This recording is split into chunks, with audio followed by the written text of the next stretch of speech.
Mabuti po ba ang Diyos sa ating buhay? Ayan, talagang napakabuti ng Diyos.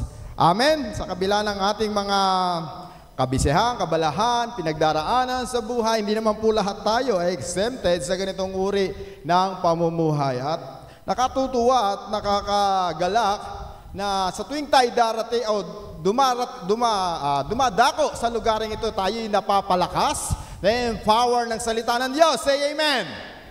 Dahil wala tayong ibang pagkukunan ng encouragement at ng motivation, kundi buhat sa salita ng Diyos upang mapagtagumpayan natin ang hamon at laban ng ating buhay. Lalo na po ngayon sa mga kananayan, sa katatayan, mga magulang, mga ate, kuya, na mga sumusuporta sa kanilang mga kapatid na nag-aaral o sa mga gastusin sa tahanan.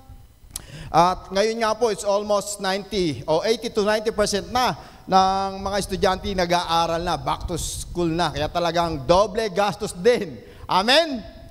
Salamat sa ibang nakakaranas. Siguro hindi pa masyado nakakaranas. At maaaring ang iba, parating pa rin. At maaaring ang iba, lalo na kung ang inyong mga anak ay nag-aaral sa private or sa kolehiyo, talagang ang gastusin ay hindi mo sukat akalain na ganun kalaki ang gagastos. Subalit, ang biyaya ng Diyos ay sapat sa lahat ng araw. Amen? Ang biyaya ng Diyos ay patuloy nating nararanasan, patuloy nating matatanggap sa panahon na hindi natin inaasahan. Subalit, kailangan pa rin po natin ang ating pananampalataya at pananalig at higit sa lahat yung pananalangin. Yung pananalangin mayroong pagtitiwala sa ating Diyos na God will always provide our needs. Amen? Dahil lahat po tayo nakararanas. Dahil sa katotohanan, hindi naman po tayo namumuhay ng libre sa mundong ito. Lahat po yan ay ating pinagkakagastusan. Lalo ngayon, nagtaasan yata na naman ng electric bill. Nagtaasan na naman ng tubig, ang tuition fee, ang pamasahe. Lahat na nagtaasan. Yung katabi mo na lang yata, hindi tumataas. Hindi tumatangkad. Pero lahat nagtaasa na. Pero naglalapara naman. Nagiging malusog naman. Amen? Kaya lang naman tayo tumataba dahil sa salitang sayang. Kaya kung kayo po'y mayroong Biblia, Biblia po ba kayo? Tumayo po tayo at makibukas kayo sa akin dito sa ating tekstong pag-aaralan buhat sa 2 King chapter 4 verses 1 to 7. 2 King chapter 4 verse 1 o verses 1 to 7. At ito'y gamit na at malimit nyo na po itong nadidinig, lalo na sa pag-exhort sa tithes and offering. 2 King chapter 4 verses 1 to 7. Ganito po ang nasusulat. Minsan, ang asawa ng isa sa mga propeta ay lumapit kay Eliseo. Sinabi niya, hindi po kaila sa inyo na ang asawa ko'y namuhay ng may takot kay Yahweh hanggang sa mamatay. Ngayon po, ang dalawa kong anak na lalaki ay gustong gawing alipin ng isa sa mga pinagkautangan namin. Ano ang may tutulong ko sa iyo? Tanong ni Eliseo. Sabi mo kapatid, ano ang kailangan mo ngayon sa Panginoon? Sipin mo kausapin niyo po, kapatid, ano ang kailangan mo sa Panginoon? Ang sabi nila sa iyo, ano bang mayroon ka sa bahay mo? Wala po, maliban sa boting langis, sagot niya. Sinabi ni Eliseo, puntahan mo ang iyong kapitbahay at humiram ka ng mga lalagyang langis hanggat mayroon kang mahihiraman. Pagkatapos magkulong kayong mag-iina sa inyong bahay at lahat ng lalagyan na hiram mo'y pupunuin mo ng langis na nasa bahay mo. Itabi mo ang mga napuno na, umuwi ka na nga at umuwi nga ang babae at pagdating sa bahay ay nagkulong silang mag-iina at isa-isang pinuno ng langis ang mga lalagyan habang ang mga ito'y dinadala sa kanya ng kanyang mga anak. Hindi alam ng ina na puno na ang lahat ng kanyang ang lahat sa kanya. Sinabi niya, abutan pa ninyo ako ng lalagyan. Puno na pong lahat. Sagot ng kanyang mga anak. At tumigil na ang pagdaloy ng langis. Pumunta siya kay Eliseo, ang lingkod ng Diyos, at isinalaysay ang nangyari. Sinabi ni Eliseo sa babae, ipagbili mo ang langis at bayaran mo ang iyong mga utang. Ang matitira ay gamitin ninyong mag-iina. God provision in times of desperation. God's provision in times of desperation. Tayo po yumukot, manalangin. Hi Lord Jesus, we glorify your name, Panginoon. Patuloy, O Diyos, kami nagpupuri, nagpapasalamat minsan pa sa isang pagkakataon ng bawat sa amin na naririto, maging nanonood online ay nakikisama, O Lord, at humihingi ng iyong habag at iyong awa sa iyong pagkilos sa umagang ito. Patuloy kang mangusap sa buhay at sa bawat puso na naririto, lalong-lalo na sa bawat isa sa amin na may pinagdaraanan na sa ganitong kalagayan o anuman, Panginoon, ang kanilang sitwasyon, O God. Patuloy na kami yung abutin, kami tulungan, palakasin at pagtatagin ng iyong mga salita. We acknowledge your Holy Spirit in the midst of us, Panginoon. Tunay, O Lord, ang kapangyarihan mo lamang at ang iyong kaluwalhatian ang aming inaasam, ang aming ninanais at ang pangungusap mo directly, powerfully sa bawat puso namin na naririto, O God, ay patuloy na punuan mo, O God, ang bawat sisidlan ng iyong mga salita, O God, upang kami lalong lumalim, lumakas, lumawak ang aming pananalig at pananampalataya, Panginoon, at patuloy kaming maglingkod ng may kagalakan, kasiyahan na naaayon sa iyong kalooban. Kaya gamitin mo lamang ang iyong mga salita at pagpalain, O Diyos, upang maging pagpapala sa bawat isa sa amin, maging sa nanonood online. Sa iyo ko po ibinabalik at pinagkakatiwala ang lahat ng ito. Let your will, in your way, in your wisdom will be done. In this morning, Jesus me pray, amen and amen. Makakaupo na po ang bawat isa. God provision in times of desperation.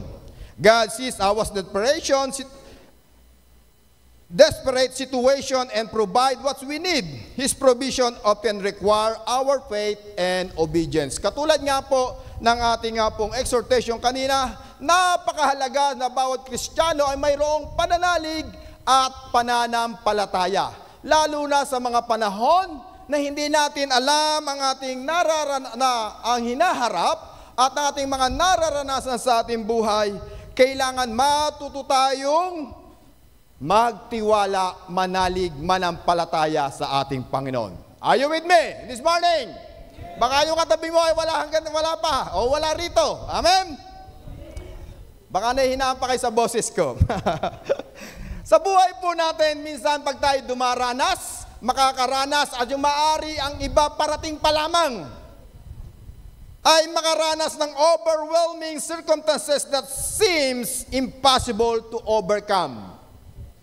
Na napakahirap intindihin at unawain na minsan, pag napunta tayo at nasadlak sa ganitong sitwasyon, wari natin, napakahirap na natin itong mapagtagumpayan, malampasan, at ating itong makayanan, physically, emotionally, and spiritually.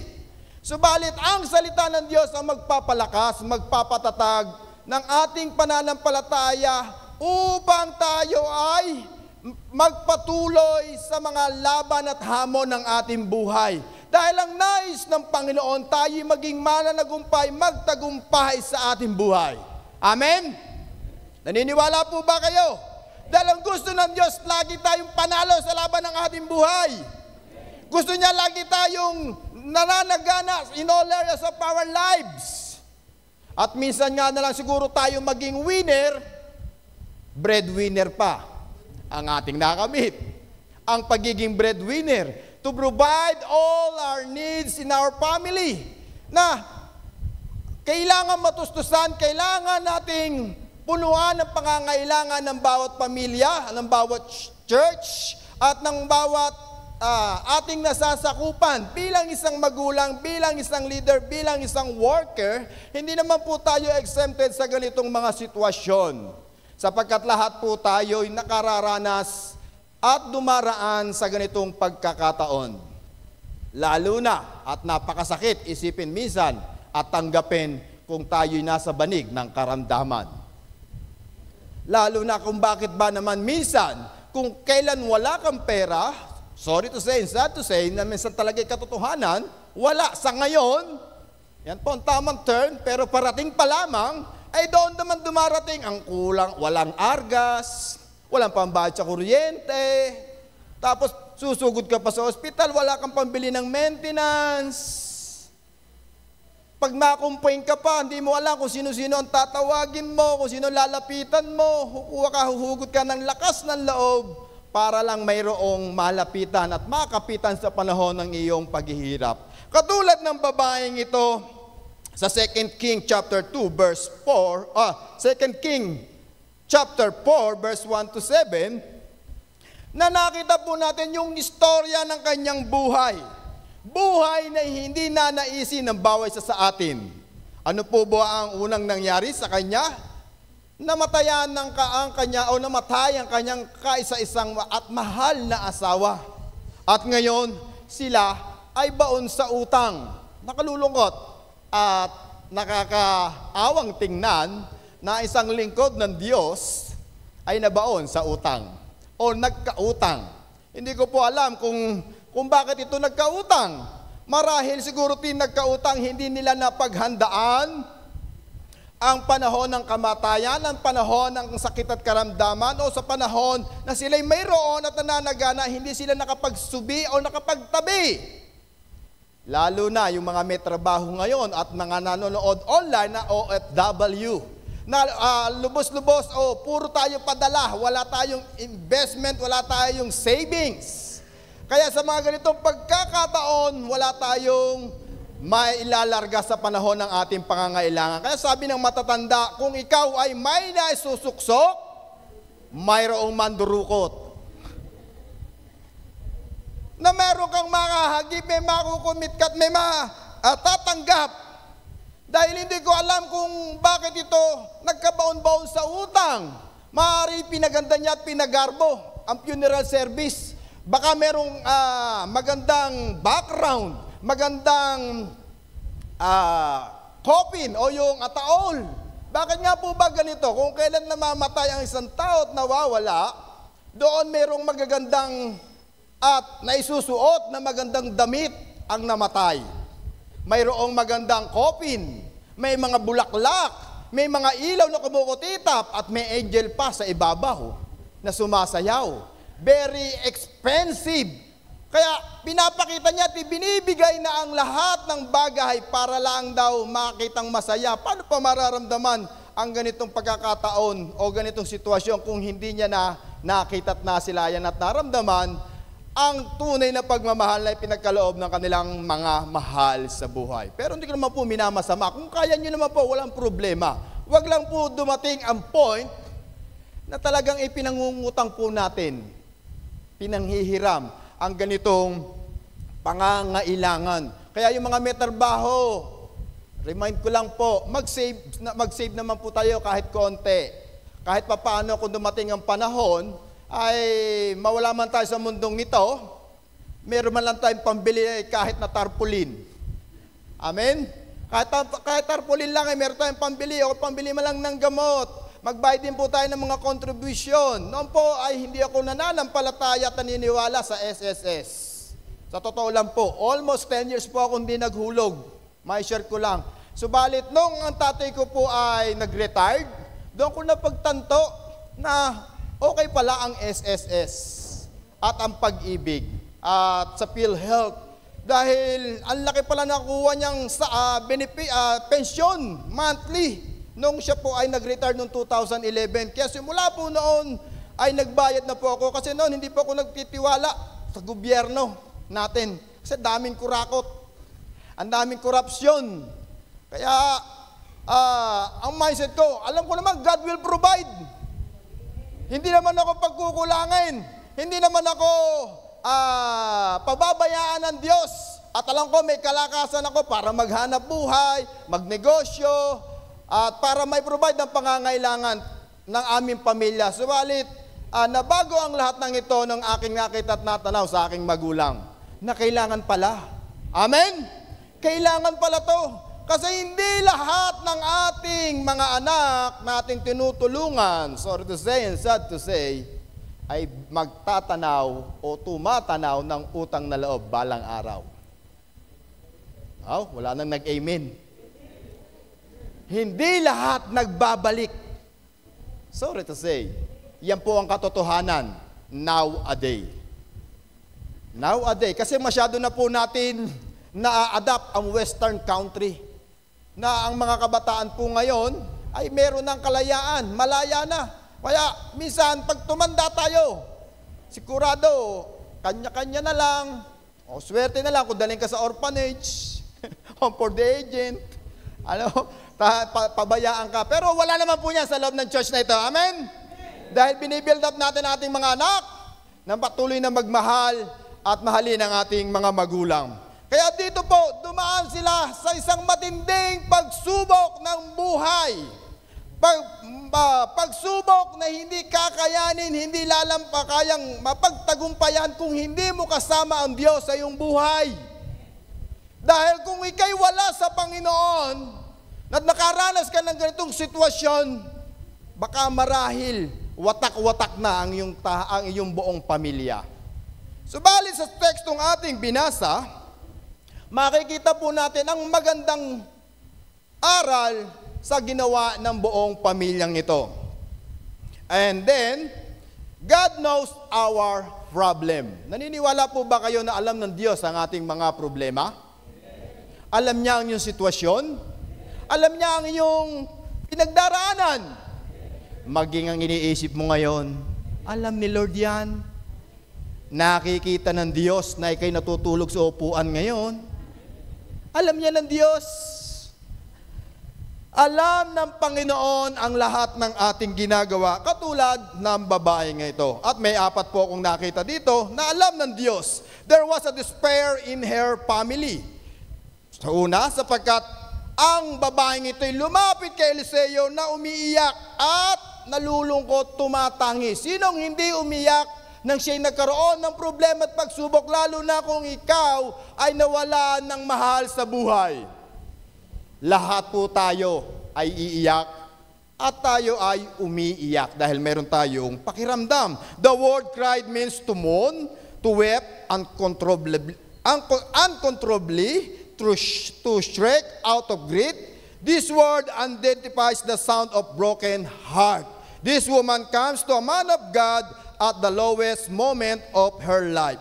She is in desperate.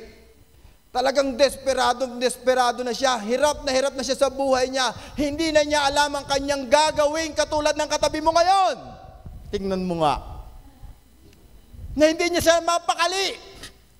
Na hindi niya na maintindihan ang sitwasyon at kung anong paraan ang kanyang gagawin. Lalo na kung ikaw ay pamilyado na. Kaya mga anak, nandiyan po ba mga kabataan? Ayan, ang bata pa ni Tita Richie. Last ng amen. Tingnan niyo po ang kasaysayang ito. Ito yung maging aral sa buhay ng bawat magiging magulang balang araw. Anong hirap ang dinadanas ng ating mga magulang para sa atin?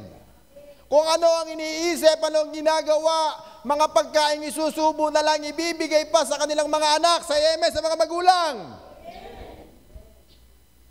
Hirap na hirap, hindi mapakali kung paano ipoprovide ang pangangailangan, kung paano itataguyod ang kanyang mga anak, paano sila pag-aaralin, at paano sila mamumuhay ngayong wala ng provider sa kanilang tahanan. Napakahirap na karanasan ito bilang isang magulang. And there was a death in her family. She was married to the one of the son of the prophet.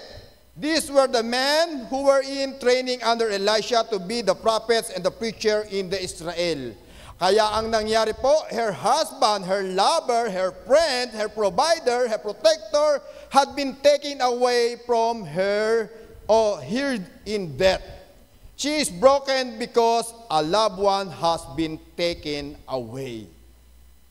Napakahirap sa isang nagmamahal ang mawala ang iyong iniirog at iniibig at minamahal na poging-poging boyfriend at magandang asawa. Wala na sigurong sasakit bilang isang tao. Amen? Nakahabang, gaano katagal kayong nagsama, gaano katagal kayong tumira sa isang tahanan, at ngayon, iiwan ka na. Iiwan tayong nag-iisa? Okay sana kung walang responsibility. Katulad nito, mayroong iniwang 2 anak at higit sa lahat, mayroon pang utang. Napakasakit, Kuya Eddie.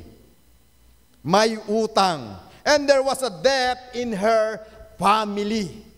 Ano po ang gagawin at mangyayari? Dahil namatay na ang kanyang anak, ang kanyang asawa, kukunin ang kanyang 2 anak para maging alipin. At ito po ay legal sa panahon po o sa Old Testament. Ito ay ating mababasa sa Levitico chapter 25 verse 39. Na kapag ang tao ay nagkautang, kukunin ng 1 o 2 ari-arian mo o kaya ang iyong mga anak ay magiging alipin.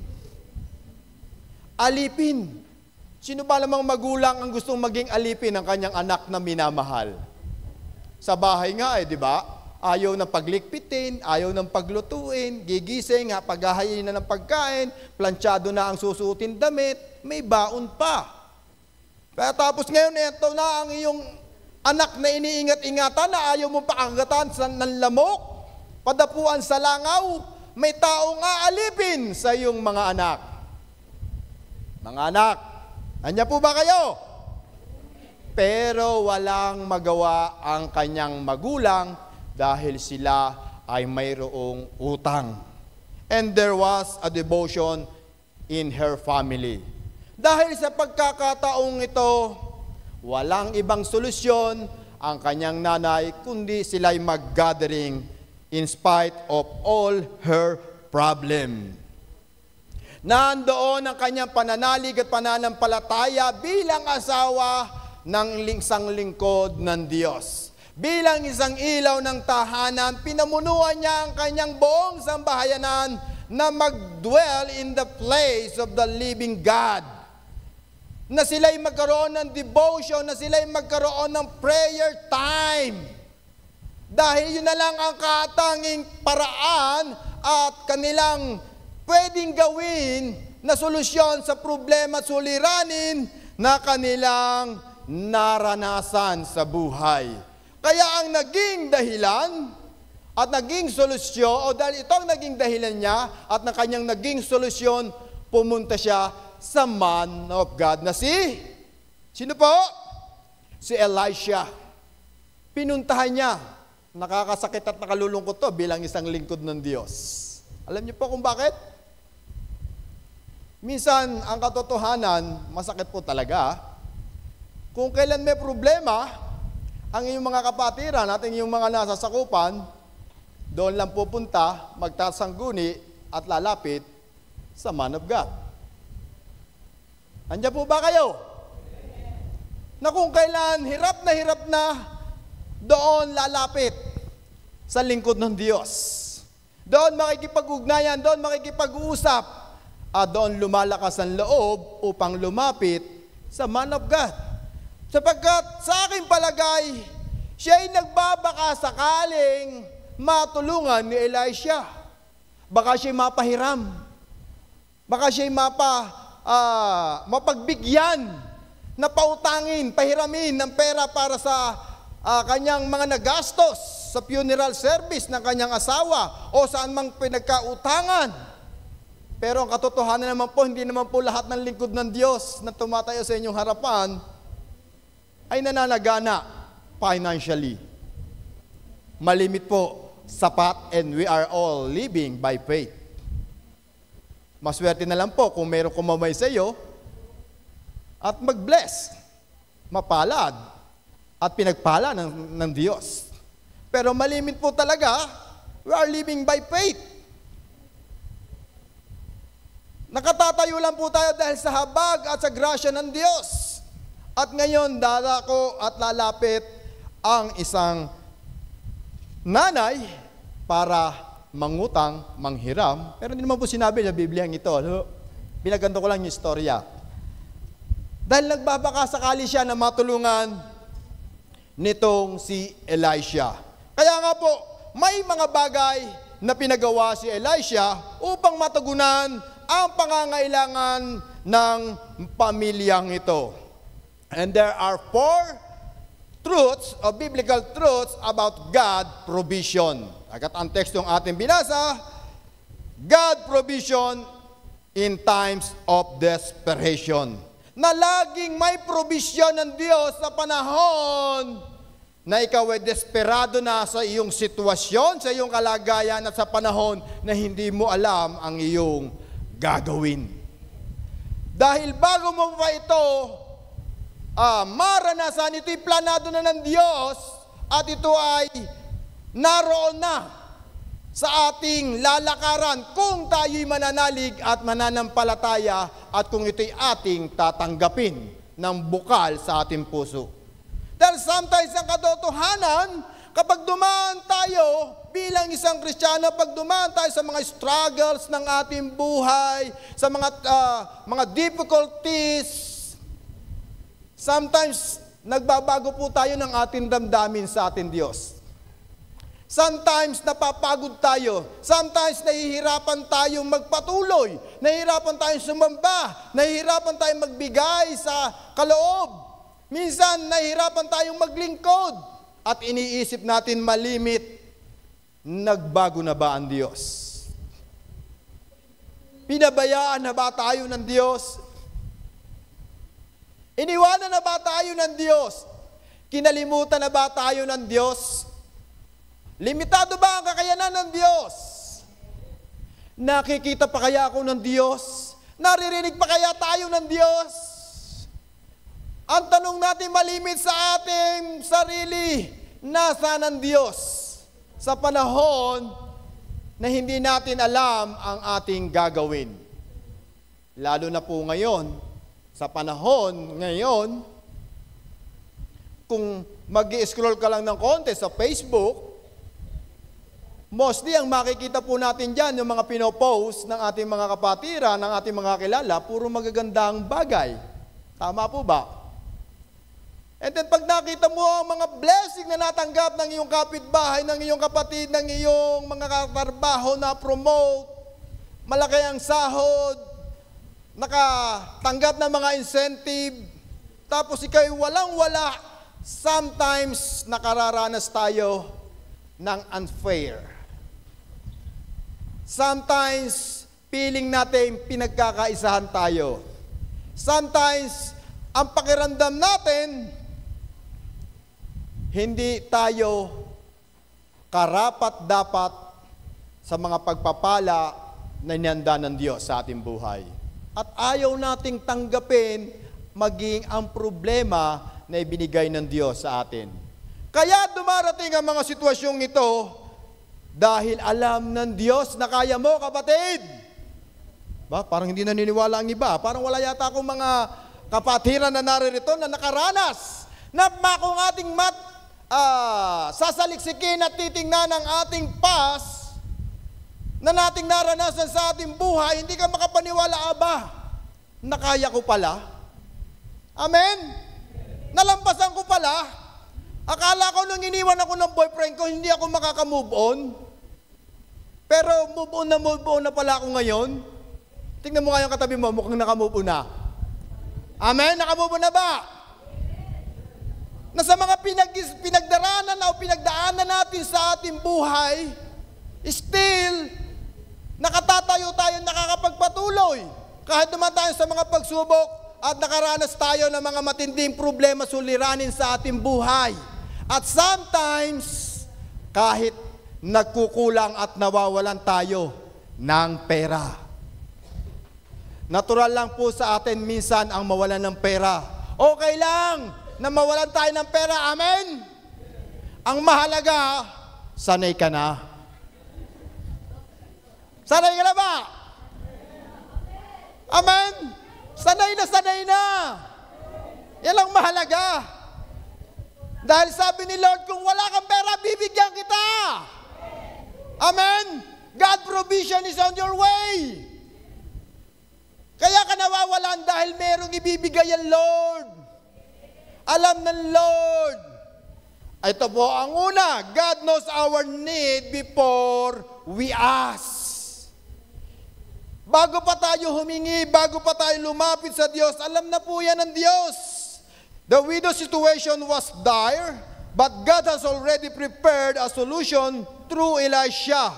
Sabi nga po sa Matthew chapter 6, verse 8, Jesus remind us that God, the Father, knows our need before we even pray. Alam na ng Diyos na ikaw ay nangangailangan financially, materially, emotionally, and spiritually. Maging ang yung kagalingan ay alam na ng Diyos. Kailangan mo at ibibigay niya yon. Pero paalala ng James chapter 4, hindi tayo nakatatanggap kasi hindi tayo humihingi. Sino ang malimit humihingi? Bilang anak, di ba tignan niyo po yung ating mga anak, pag lumapit sa atin, pag uwi ng bahay, Ma, ano ulam? May pagkain po ba tayo dyan? Ma, pengeng baon. Ma, may babayaran kami. Ma, may gusto akong bilhin. Ma, yung cellphone ko sira na. Ma, yung sapatos ko sira na rin. Ma, may bagong update na ngayon na cellphone. Di ba ganyan ang ating mga anak, nanay? Tatay? Pero dahil mahal natin sila, di ba binibigyan natin? How much more pa ang ating Panginoon Diyos? Hindi daw tayo nakatatanggap kasi hindi tayo humihingi. Although alam ng Diyos ang ating pangangailangan, pero kailangan mong hingin, kapatid. Katulad ng babaeng ito, mayroon siyang pangangailangan. Kanino siya lumapit? To the man of God. At humingi siya ng tulong. Eh kung hihingi ka ng tulong sa Bombay, hihingi ka ng tulong sa katabi mo ngayon, baka i-chismis ka pa niyan. Sige ka. Handa ka ba? Kung hihingi ka ng tulong sa mga co-op, pero di ko man po binamasama yung mga tao nga nakatutulong sa atin. Pero mas maganda unahin nating humingi ng tulong sa Diyos. Amen? And God give the provision. He will give the divine connector sa mga taong ating pupuntahan upang tumulong sa atin at makatulong sa mga pinagdaraanan natin. Katulad ng babaeng ito, siguro walang tigil to sa pananalangin. Sa kanilang tahanan, tuloy-tuloy siguro ang kanilang pray at pray. And then, nag-convict ang Holy Spirit sa kanya na lumapit sa man of God. Sino na po lumapit dito kay Bishop? Taas na po ang kamay. Sa oras at panahon ng pangangailangan. Taas na po ang kamay, huwag kayong mahiya. Be honest. Tingnan nyo, walang nalapit. Pwede naman po lapitan. Di po ba, Bishop? O, kita nyo naman. Tsaka kay Mami Richie. Minsan nga, kahit natutulog yan, alas 2, Pastor, Bishop, Tita Richie, pag-pray nyo kami. Di ba, pinagpe-pray din po tayo. Lumalapit tayo kaagad. Dahil hindi tayo kayang tisin. Amen? Hindi tayo kayang tisin lalo na ng ating amang nasa langit.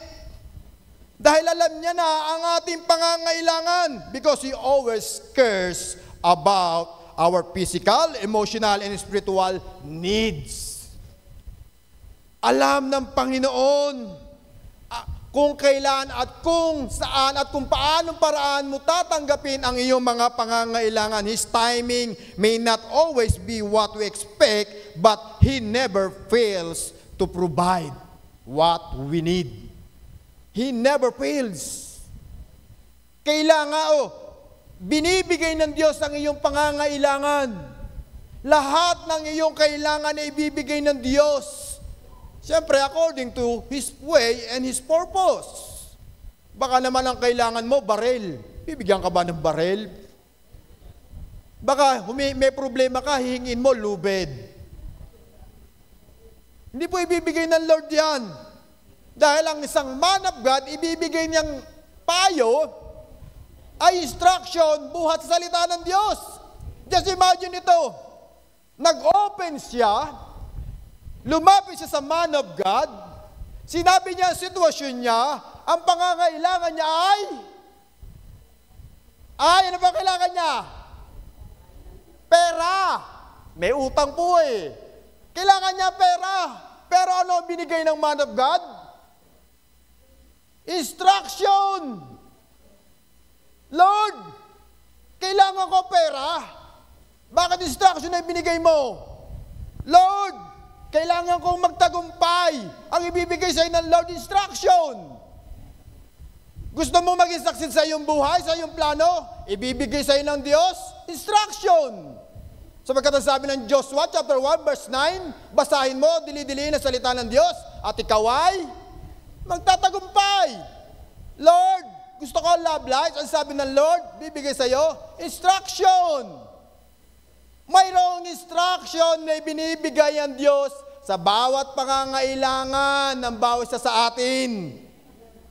Hindi nga lang according sa ating nga pong hinihingi. Kailangan magkaroon tayo ng discernment spirit kung ano yung pinagagawa ng Diyos, katulad ng babaeng ito. Lord, sabi niya, Elisha, may kailangan ako. Tapos ako pa ang hahanapan mo, ako pa ang tatanungin mo. Sabi ng man of God, sa verse 2, ano may tutulong ko sa iyo? Tanong ni Eliseo, ano bang mayroon ka sa bahay mo? Ano ba ang meron ka sa bahay mo? Wala po. Aba, ang sagot ng babae, ang bilis ano? Pagka nangangailangan, lagi sagot niya, wala eh.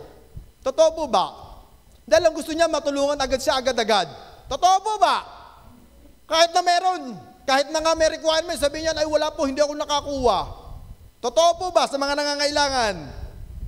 Maliban po sa isang boteng langis, sagot niya, wala. Pero mayroong isang boteng langis. Ito po ang pangalawa, God uses what we have to provide for what we need. Dahil meron siyang isang boteng langis, God uses what we have to provide for what we need. Provision does not always come as we expect. The widow wanted a quick solution, but God required her faith and action. His provision often requires obedience and trust, even when the answer seems unconventional. Minsan, napakahirap intindihin, unawain ang kasagutan, ang katugunan ng Diyos sa bawat pangangailangan na ating kinakailangan. Hindi natin maintindihan.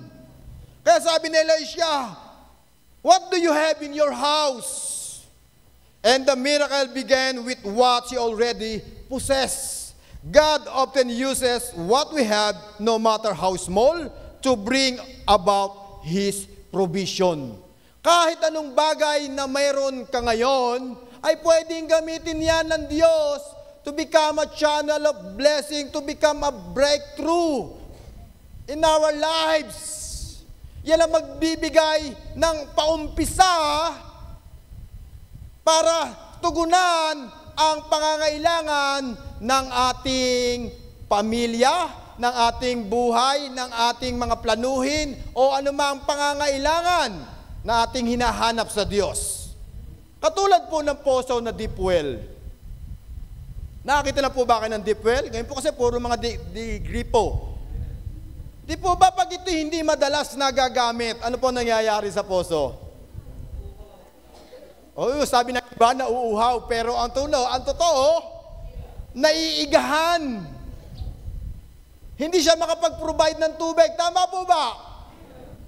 Kahit anong bomba mo ng bomba sa deep well, hindi ito lalabas ang tubig. Kaya ano ang gagawin ng taong mayroon ng karanasan sa poso, sa deep well? Sasalinan ng isang tabong tubig. Just imagine ito. isang tabong tubig, ilalagay sa deep well. Ano ang tawag po nila doon? Pasasalubungan. Pasasalubungan.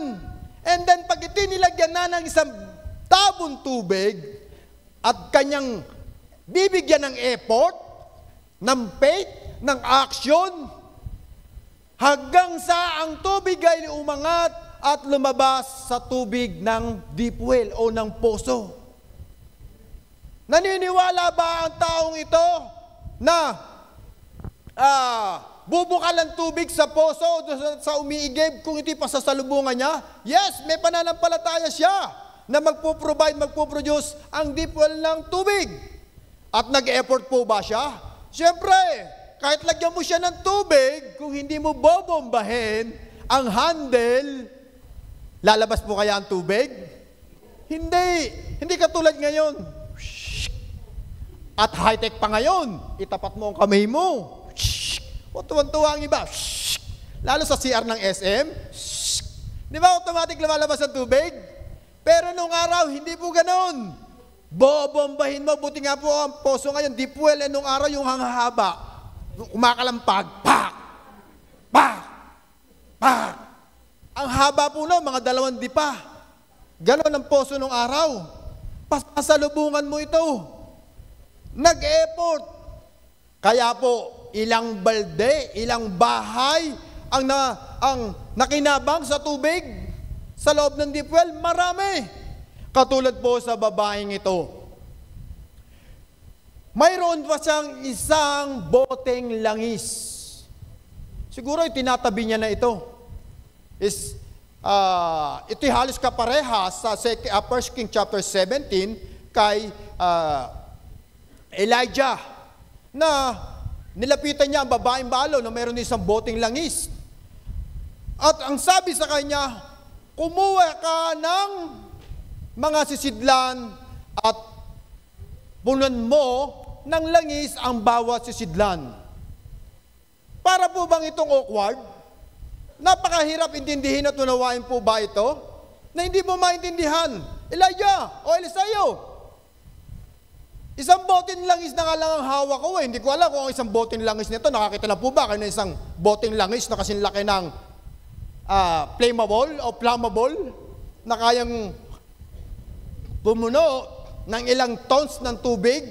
Di ba malimit pag sinabing bote, almost kayang itong buhatin ng isang tao lang? Pero sabi niya, lagyan mo ang lahat ng sisidlan. Kung ikaw kaya ang nasa kalagayan ng babaeng ito, susunod kaya? Susunod kaya tayo?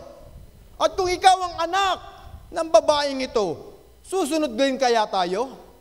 At maaaring sabihin nito, Ma, isang boteng langis na lang yan. Ipanluluto na lang natin yan ng ulam.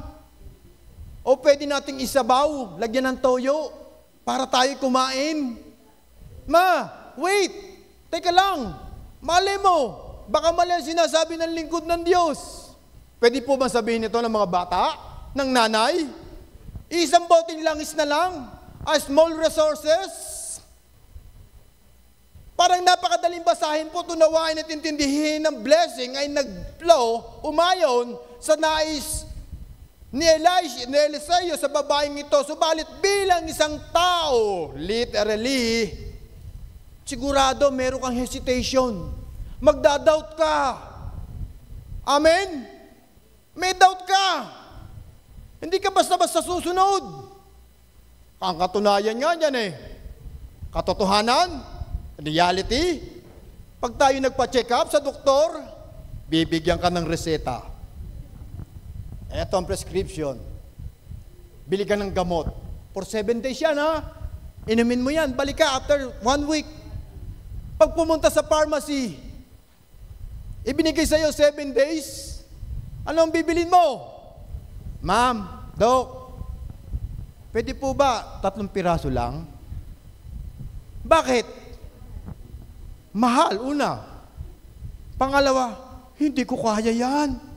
Antibiotic yan, nahihilo ko dyan. Naniniwala po ba tayo gagaling sa sakit at karamdaman kung tayo nagpa-check up sa doktor? Diba minsan may daw tayo, mga kapatid? Lalo na kung nakararamdam tayo ng side effects sa gamot nating iniinom. Nalulungkot din tayo, nagdadoubt tayo. Kasi parang hindi tayo gumagaling. Katulad ng babaeng ito, isang boting langis na lang ang meron siya, kapatid. Madali ba para sa kanya na ibuhos ang isang boting langis, the last resources na meron sila, the last opportunity, the last way na meron sila? Susunod kaya ang bawat isa sa atin katulad ng pagsunod ng babaeng ito? But, always remember, noong panahon na kinausap ng Diyos si Moises, Exodus chapter 4, verse 2.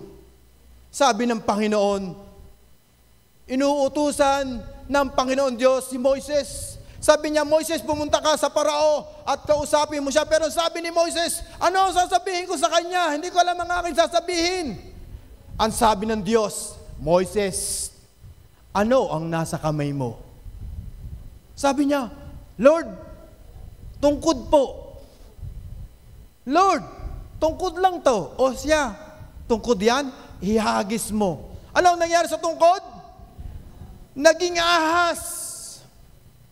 Nag-miracle ang Panginoon Diyos dahil sa pagsunod at pananalig ng pananampalataya nitong si Moises. Maging ang bata sa John chapter 6 verse 42.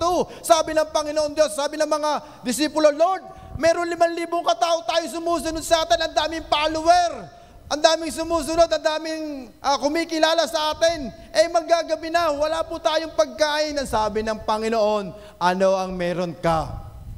Sabi ng Diyos, ano ang mayroon ka? Sumagot ang disipulo, Lord, meron po ditong bata, mayroong 5 isda at 2 tinapay. Ano po ang nangyari? Nagpasalamat, tumingala sa langit at nagpasalamat, ang 5,000 kataway nabusog. Small things become a channel of blessing. Nag-provide ang Panginoon Diyos. Ang lahat ng nasa atin hindi magmumultiply, hindi magmimiracle kung hindi mo bibitawa, kapatid. Sa iyong sitwasyon, sa iyong nararanasan sa buhay na nagbibigay sa iyo ng pasakit, mayroon at mayroong bagay na gagamitin ng Diyos para maranasan mo ang breakthrough. At dumaloy ang provision ng Panginoon Diyos sa iyong buhay. Say amen. Dahil ang Diyos hindi nagbabago. Kahit nakararanas tayo ng problema sa soliranon, siya nananatiling Diyos. Hindi siya nakakalimot sa mga pinagdadaanan mo. Hindi niya nalilimutan ang iyong mga panalangin at hinihingi sa Kanya. Dahil ang Diyos, tinuturuan tayo na mag-depend on Him. God provision teach us to depend on Him. Na tayong lahat ay maniwala, manalig sa pinagagawa niya. Dahil sapat na ang salita ng Diyos, ang mga taong nakaranas ng mga pagpapala buhat sa kanilang pananalig, pananampalataya at pagsunod sa pinagagawa ng Diyos. The miracle did not start until the widow poured her last bit of oil. She had to give what she had before God could multiply it. Then the widow had to keep pour the oil, relying on God to sustain the flow. Her provision was not instant but ongoing, requiring trust in each moment. Dahil habang binubuhos ng babaeng ito ang langis sa mga lalagayan o sa lagayan, hindi umaampat at hindi tumitigil ang pagdaloy ng langis sa isang bote. Hindi kaya nagtaka ang babaeng ito, ang tubig, ang langis sa boteng ito, unstoppable. Ganyan ang blessing ng Lord pag dumadaloy sa buhay ng bawat Kristiyano. Unstoppable ang healing. Unstoppable ang miracle. unstoppable ang provision. Unstoppable ang promotion. Breakthrough upon breakthrough ang ibibigay ng Diyos. Dahil kapag ang Diyos ang kumilos, no one can stop Him. Amen? Kahit kung minsan hindi natin maintindihan at maunawaan, at kung minsan naguguluhan tayo at nalilito, hindi titigil ang Diyos hanggat hindi ka namamangha sa mga bagay na kaya niyang gawin sa sitwasyon mo, kapatid. Salamat sa nakamanghana. Hindi titigil ang Diyos hanggat hindi mo kinikilala na siya ang iyong great provider. Gagawa siya at gagawa ng miracle para ma-amaze ka, para lalo kang makapagbigay sa kanyang gawain, makapaglingkod sa ubasan ng Diyos. Dahil hindi nawawalan ang mga taong patuloy na nagtitiwala at namumuhay ng tapat. Sila ay laging sapat sa biyaya ng Diyos. Say amen sa nakararanas. Sapagkat ang sabi ng Philippians chapter 4 verse 19, assure us that God will supply your needs. All your needs. Pag sinabing all, meron pa po bang kulang? Hindi sasabihin itong all kung ito ay may kakulangan. Pag sinabing all areas of our life, lahat ng pangangailangan mo financially, emotionally, spiritually, materially, ipagkakaloob ng Diyos. Maging ang makakasama mo sa iyong buhay, maging ang makakapareha mo, maging ang mga taong kinakailangan na tumulong sa iyo, ibibigay ng Diyos. Maging sa mga taong makakasama mo sa pagbuo ng iyong plano, mga pangarap sa buhay, ibibigay po yan ng Diyos. Hindi maramot ang ating Panginoon. Amen? He is a bountiful giver. Ipagkakaloob niya yan. Ang nais niya lang, turuan tayo to depend on Him. God provision teach us to depend on Him. Katulad ng babaeng ito na patuloy na nagre-rely on God to sustain the flow of her oil. Na tuloy-tuloy ang pagpatak ng pagdaloy ng langis sa mga lalagyan at sisidlan.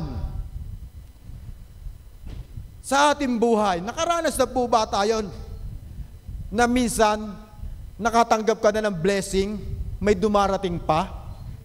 Sino po ang nakaranas? Nakatanggap ka na ng pagpapala o ng kagalingan? Binigyan ka na ng complete healing ng Diyos? Binigyan ka pa ng libreng gamot? Pinakain ka na sa santahanan, may take out ka pa? Binigyan pa yung iyong asawa, yung anak? Meron ka ng sahod? Sa iyong trabaho, binigyan ka pa ng incentive? Na-promote ka pa? Nakagraduate ka na ng pag-aaral, meron ka pang medal, with nag-iintay pa na trabaho para sa iyo? Ba, parang walang nakaranas, ano? Ganyan po ang Panginoon.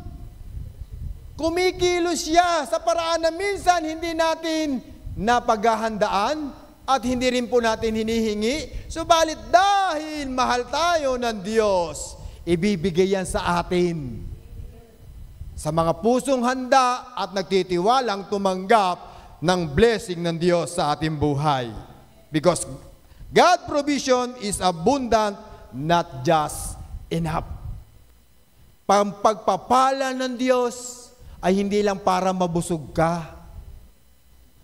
Ang provision ng Diyos ay abundant. Tingnan mo nga yung katabi mo. Bundat na ba? Tingnan nyo po. Sige po, huwag kayo mahiya. Tingnan nyo. Bundat na ba? Ganyan ang blessing ni Lord. Amen? God's provision is abundant, not just enough. Pag pinagpala po tayo ng Diyos, hindi lang para ikaw ay mabusog. Dahil ang gusto ng Diyos, ikaw ay managana, hindi lang ngayong araw, kundi everyday habang ikaw'y nabubuhay at naglilingkod sa ating Diyos. Katulad ng babaeng ito, the widow's all did not just cover her debt, it's provide for her future. God's provision goes beyond meeting immediate needs. His blessed abundantly. Sapagkat ang sabi ng Ephesians chapter 3, verse 20 says, God is able to do immeasurably more than all we ask or imagine. Trusting in His provision, allow us to experience blessing beyond our expectation. Nang lumapit ang babaeng ito kay Eliseo, siya'y mayroong problema, may suliranin, at mayroon siyang pangangailangan na kailangang katagpuin at matugunan. At nang binigyan siya ng instruction ni Eliseo, siya'y nanalig na ng palataya, naniwala sa pinagagawa ng man of God. Hindi lamang nabayaran ang kanyang utang, hindi lamang nawala ang kanyang anak at ang kanyang mga ari-arian, kundi ang sabi ni Eliseo, ang natitiray pagbili mo at gamitin nyo sa inyong pamumuhay ng sobra-sobra, siksik, liglig at umaapaw na pagpapala. Noong una lumapit lang siya na may kakulangan, mayroong needs. Subalit nang ma-encounter niya ang supernatural provision and breakthrough ng Panginoon, ay rumaragasa sa kanyang buhay. Nakita po natin yung abundantly blessing ng babaeng ito.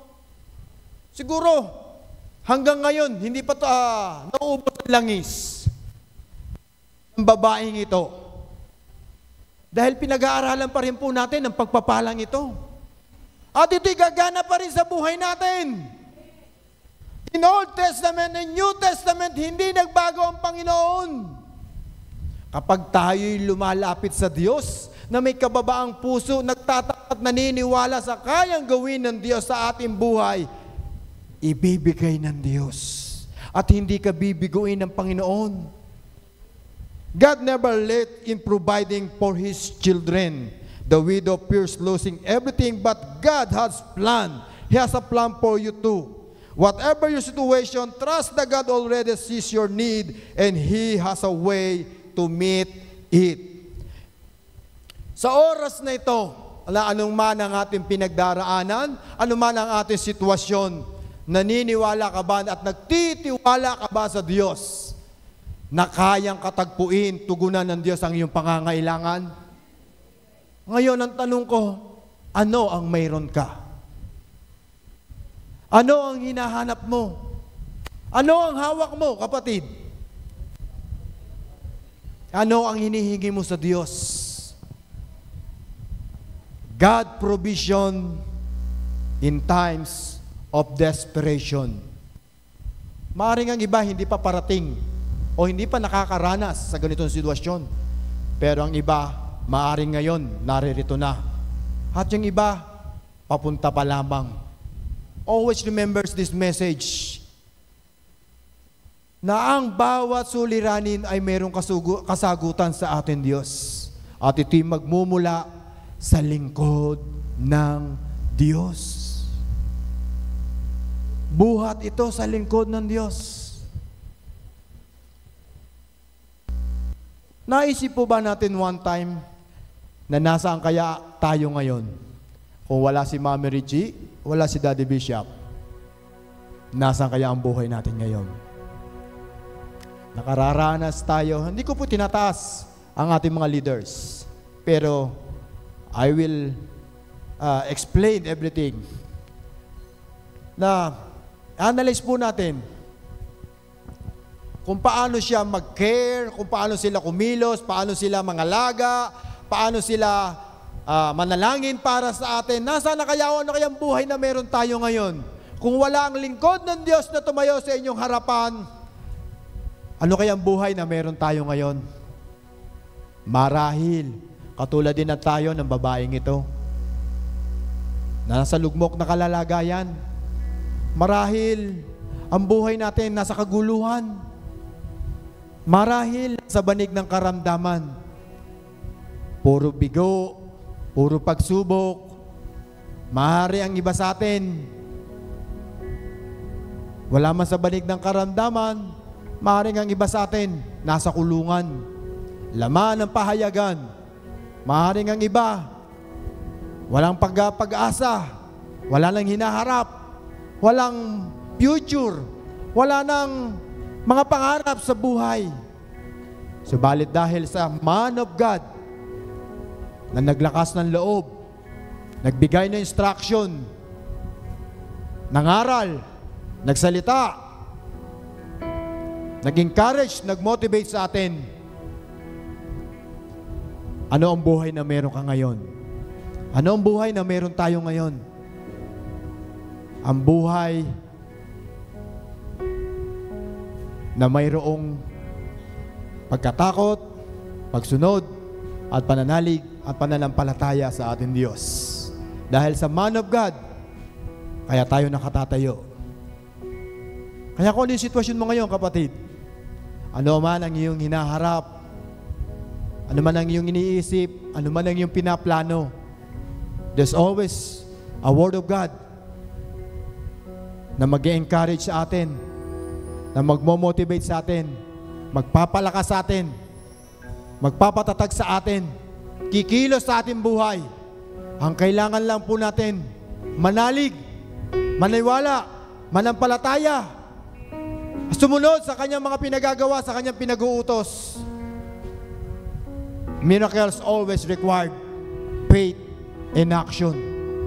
Kaya kung wala kang pananalig at pananampalataya, hindi magbubukas ng opportunity ang Diyos sa iyong buhay. Dahil nasa iyo ang susi, nasa iyo ang effort, nasa iyo ang action, nasa iyo ang pananalig, at ang Diyos ang gagawa ng mga bagay na hindi mo inaasahan. Ang Diyos ang kikilos sa paraan na hindi mo alam. Ang Diyos ang magbibigay in the right time, in the right place. Dahil hindi nadidelay at hindi nauuna ang pagtugon ng Diyos sa ating mga pangangailangan. I will encourage you this morning, nakatulad ng mensahe ni Tita Reggie last week, na naman ang ating pinagdaraanan. Paano kung tayo napagod na? Paano kung tayo sumuko na? Paano kung lumayo tayo sa Diyos? Paano kung nagtampo tayo sa Diyos? Dahil sa isang pagsubok, dahil sa isang problema, dahil sa mga kakulangan, dahil sa pagkabigo, dahil sa pagkainis, dahil sa ating pagkayamot, dahil sa mga suliranin, dahil sa pagkawatak-watak ng pamilya, dahil sa mga salitang ating narinig, nakasakit ng ating damdamin, tayo'y sumuko.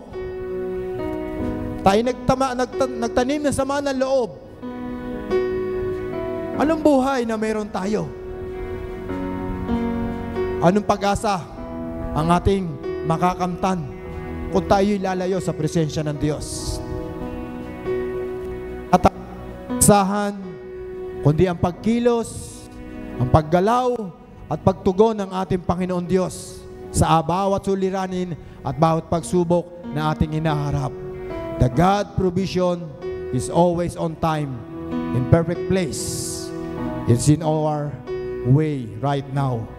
Kaya kung naman po ang hinaharap po natin, patuloy tayong manalig, manampalataya sa kayang gawin ng isang mahimalang Diyos at hindi nagbabagong Diyos sa ating buhay noon, ngayon at magpakailanman. Umasa tayo sa umagang ito na ito'y ating matatanggap at lalabas tayo sa sulok, sa apat na sulok ng bulwagang nito na tayo punong-puno ng pag-asa, punong-puno tayo ng kalakasan, at punong-puno tayo ng presensya ng Diyos na sumasa atin noon, ngayon at magpakailanman. Ngayon po ang iiwan ko sa umagang ito, and God bless you all.